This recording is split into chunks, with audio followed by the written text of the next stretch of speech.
அனைவருக்கும் இனிய வணக்கம். இன்னைக்கு நம்ம பார்க்க போற வினாவிடை பகுதி சங்க இலக்கியம் என்று சொல்லக்கூடிய பண்டைய இலக்கியம். அதில் இருக்கக்கூடிய வினாவிடை பகுதியை ஒவ்வொன்றா வரிசையாக பார்ப்போம். அனைவரும் கவனமாக பார்த்து தேர்வுக்கு பயன்படுத்திக் கொள்ளுங்கள். இன்று கிடைத்துள்ள இலக்கண நூல்களில் மிகவும் பழமையான நூல் எது? தொல்காப்பியம். காரணம், நமக்கு கிடைச்சிருக்க இலக்கண நூல்களிலே மிகவும் பழமையான நூலாக சொல்றது பார்த்தீங்கன்னா அகத்தியம். ஆனால் அது நம்மளுக்கு இன்னைக்கு முழுவதுமாக கிடைக்கவில்லை. அதனால இன்னைக்கு நம்ம கிடைச்சிருக்க நூல்கள்லேயே மிகவும் பழைய நூல் எது அப்படின்னா அது தொல்காப்பியம் மட்டும்தான். அதனால நம்ம தொல்காப்பியத்தை இன்று கிடைத்திருக்கக்கூடிய நூல்களில் மிக பழமையான இலக்கண நூல் என்று அழைக்கின்றோம். அடுத்ததாக, முச்சங்கங்கள் பற்றி கூறும் முதல் நூல் எது? இறையனார் களவியல் உரை. அகத்தியம் எவ்வகையான நூல்? அகத்தியம் என்பது இலக்கண நூல். தொல்காப்பியத்தை முதலில் அச்சிட்டவர் யார்? சி.வை. தாமோதரம் பிள்ளை. சங்க இலக்கியங்கள் எத்தனை வகையாக வகைப்படுத்தப்பட்டுள்ளன? 2 வகையாக வகைப்படுத்தப்பட்டுள்ளன. 10 பாட்டு, 8 தொகை. 10 பாட்டில் காணப்படும் ஆற்றுப்படை நூல்கள் எத்தனை? திருமுருகாற்றுப்படை, புறநார் ஆற்றுப்படை, சிறுபான் ஆற்றுப்படை, பெரும்பான் ஆற்றுப்படை, மலைபடு கடாம் என்று அழைக்கப்படக்கூடிய கூத்தராற்றுப்படை என்று சொல்லக்கூடிய மொத்தம் 5 நூல்கள் ஆற்றுப்படை நூல்களாக அமைந்துள்ளன 10 பாட்டில். 10 பாட்டில் இருக்கக்கூடிய அகல் நூல்கள் எத்தனை? மொத்தம் 3. முல்லைப்பாட்டு, குறிஞ்சிப்பாட்டு, பட்டினப்பாலை. 10 பாட்டில் இருக்கக்கூடிய புறநூல்கள் எத்தனை? 1. மதுரை காஞ்சி. 10 பாட்டில் அகல்நூலாகவும் புறநூலாகவும் கருதப்படுகின்ற நூல் எது? நெடுநல் வாடை. திருமுருகாற்றுப்படையை பாடியவர் யார்? திருமுருகாற்றுப்படையை பாடியவர் நக்கீரர். இந்த நூல் 317 அடிகளால் உருவானது. நக்கீரர் இயற்றிய வேறு நூல் எது? நெடுநல் வாடை. புறநார் ஆற்றுப்படை யாரால் யார் மீது பாடப்பட்டது? கரிகால் பெருவளத்தான் மீது உடத்தம கண்ணியனார் என்று சொல்லக்கூடிய புலவர் பாடியது. அவர் ஒரு பெண்பால் புலவர். 248 அடிகளை கொண்டு இந்த பாடலை பாடியிருக்கின்றார். அடுத்ததாக, சிறுபான் ஆற்றுப்படையின் பாட்டுடை தலைவர் யார்? ஒய்மா நாட்டு நல்லிய கோடன் மீது நல்லூர் நத்தத்தனார் என்று சொல்லக்கூடிய புலவர் பாடியிருக்கின்றார். இதனுடைய அடிகளின் எண்ணிக்கை 269. பெரும்பான் ஆற்றுப்படை யாரால் யார் மீது பாடப்பட்டது? கடியலூர் உருத்திரங்கண்ணனாரால் தொண்டைமான் இளந்தரையன் மீது பாடப்பட்டது. இது மொத்தம் 500 அடிகளை கொண்ட பாடல். மலைபடு கடாம் யாரால் பாடப்பட்டது? இரணிய முற்றத்து பெருங்குன்று கவிசிகன் என்று சொல்லக்கூடியவர். நன்னன் செய் நன்னன் மீது பாடப்பட்ட நூல். இது 583 அடிகளால் ஆன நூல். முல்லைப்பாட்டின் ஆசிரியர் யார்? காவேரி பூம்பட்டினத்து பொன் வணிகனார் மகனார் நப்பூதனார் ஆவார். இது 103 அடிகளால் உருவாக்கப்பட்டது. அடுத்ததாக, குறிஞ்சிப்பாட்டு யாரால் எதன் பொருட்டு இயற்றப்பட்டது?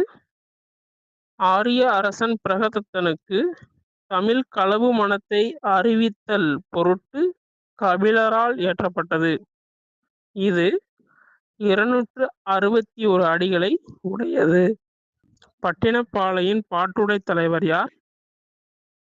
கரிகால் பெருவளத்தான். பாடியவர் கடியலூர் உருத்திரங்கண்ணனார். பட்டினப்பாலையின் வேறு பெயர் என்ன? வஞ்சி நெடும் பாட்டு. மதுரை காஞ்சி எதன் பொருட்டு யாரால் இயற்றப்பட்டது? மாங்குடி மருதனார் தலையணங்கணத்துச் செருவென்ற நெடுஞ்செழியனுக்கு வாழ்க்கை நிலையாமையை அறிவுறுத்தும் பொருட்டு பாடியுள்ளார். நெடுநல்வாடை எத்தனை அடிகளை உடையது? நெடுநல்வாடை 188 அடிகளை உடையது. எட்டுத்தொகையில் அகம் சார்ந்த நூல்கள் எத்தனை? நற்றிணை, குறுந்தொகை, ஐங்குறுநூறு, கலித்தொகை, அகநானூறு என மொத்தம் 5 நூல்கள். ஐங்குறுநூற்றின் பாடல் எல்லைகள் எத்தனை? 3 அடிகள் சிற்றெல்லை, 6 அடிகள் பேரெல்லையாக அமைந்துள்ளது ஐங்குறுநூறு. ஐங்குறுநூறின் பெயர் காரணம் என்ன? திணைக்கு 100 பாடல்கள் வீதம், அதாவது சிறிய பாடல்களாக திணைக்கு 100 பாடல்கள் வீதம் மொத்தம் 500 பாடல்களால் ஆனதால் இது ஐங்குறுநூறு என அழைக்கப்படுகிறது. ஐங்குறுநூற்று பாடல்களை பாடியவர்கள் யாவர்? மருதத் திணை பாடல்களை ஓரம்போகியார் பாடியுள்ளார். நெய்தல் திணை பாடல்களை அம்முவனார் பாடியுள்ளார். குறிஞ்சி திணை பாடல்களை கபிலர் பாடியுள்ளார். பாலை திணை பாடல்களை ஓதலாந்தையார் பாடியுள்ளார். முல்லை திணை பாடல்களை பேயனார் பாடியுள்ளார். கலித்தொகை பாடல்களை பாடியவர்கள் யாவர்? குறிஞ்சிக்கலியை கபிலர் பாடியுள்ளார். மருதக்கலியை மருதநில நாகனார் பாடியுள்ளார். முல்லைக்கலியை சோழன் நல்லூர் நர்த்தத்தனார் பாடியுள்ளார். நெய்தல் கலியை நல்லாத்துவனார் பாடியுள்ளார். பாலைக்கலியை பாலை பெருங்கடுங்கோ பாடியுள்ளார். கலித்தொகையில் இருக்கக்கூடிய திணைகள் அனைத்தையுமே குறிஞ்சிக்களி, மருதக்களி, நெய்தல்களி, முல்லைக்களி, பாலைக்களி என்றே அழைக்கப்படும். அடுத்ததாக அகநானூற்றின் வேறு பெயர் என்ன? நெடுந்தொகை. அகநானூற்றை தொகுத்தவர், தொகுப்பித்தவர் யாவர்? தொகுத்தவர் மதுரை உப்பூரிக்குடி கிழகனார் மகனார் உத்திர சண்மகனார். தொகுப்பித்தோர் பாண்டியன் உக்கிர பெருவழுதி. அகநானூற்றில் முப்பெரும் பிரிவுகள் என்னென்ன? களிற்று நிறை, மணிமிடை பவளம், நித்திலை கோவை.